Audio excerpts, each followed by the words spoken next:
Magandang buhay sa lahat. Ito na ba ang inaantay ng mga fans ni Liza Soberano? Sa katunayan, binahagi ni Liza Soberano ang kanyang pinagkakaabalahan sa Los Angeles, California. May sarili na ngang studio si Liza Soberano sa Los Angeles.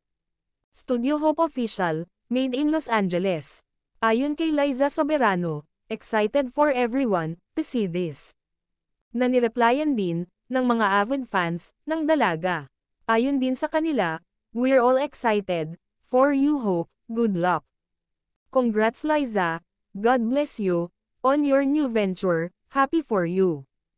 I'm happy for you, Hope. Go for it, our unbothered queen. Congratulations Liza, can't wait for the opening. God bless and guide you in this undertaking, very proud of you. Congrats Liza Soberano on embarking on this exciting journey. So much excited sa bagong aabangan kay Liza Soberano."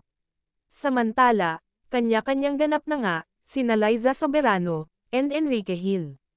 Ayon pa din sa kanilang mga fans, sana maibabalik ang kanilang nakaraan.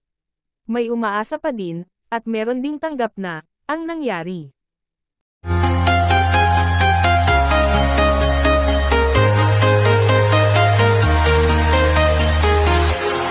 Walking alone in the streets